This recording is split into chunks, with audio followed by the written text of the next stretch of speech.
My first diesel truck was a first-gen Dodge Cummins, had a 10-inch lift on 38s. It was in Diesel Power magazine. I was 17 years old when I bought that truck. That truck has kind of, gave me the inspiration to keep on going in the trade and, learn more about them and how to make them faster, how to not blow them up. I prefer working on diesels over gas just because they're a lot more durable and just the way they're designed, how they use compression instead of ignition.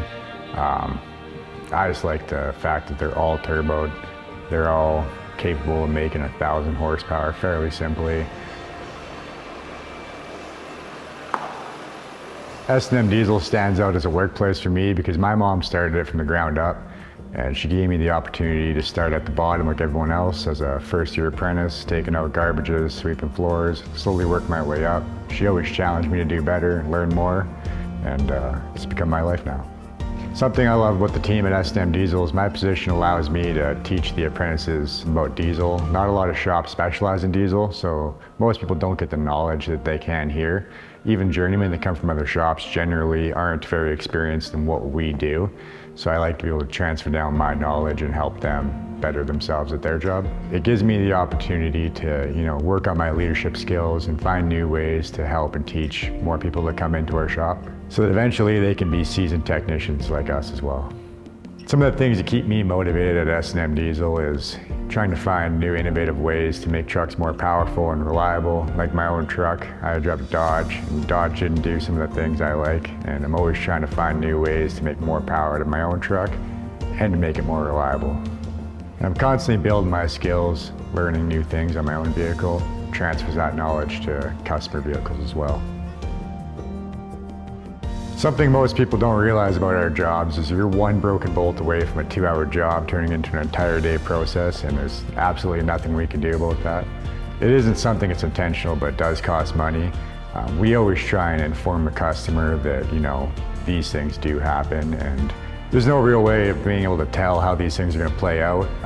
Like I said, we just try and keep the customer informed of our steps during the process and how we can try and save them money and as well give them options on what to do forward. There's often situations where customers think it's going to cost a lot of money to fix their trucks and they've already committed to doing big jobs.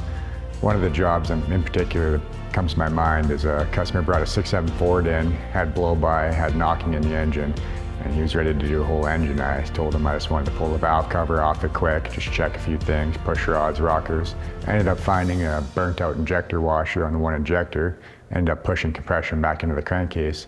We did have 3 broken bolts on the way in, but it went from $18,000 to maybe $2,000 or $3,000. That's one example of many of, how we try and always do better for the customer.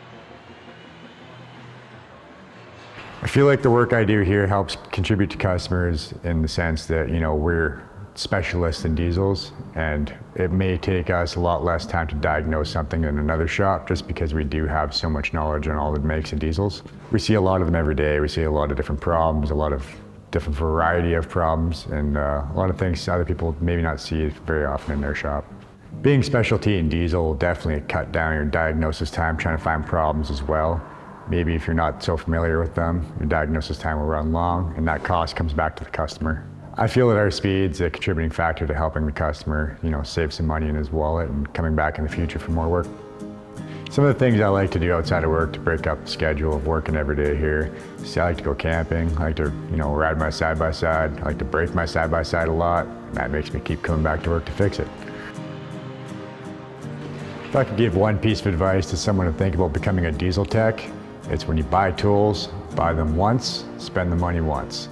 You're gonna have them for the rest of your life and the rest of your career, and good tools will save you time on jobs and in turn make you more money. If given the chance and the budget, I think I'd like to build a gutted 6-liter race truck to take down the strip, just to see what my skill set can do and how much power I can make out of it and how fast I can do the quarter mile. Theoretically, I'd like to make 750, 800 wheel on a red cab long box 6-liter truck.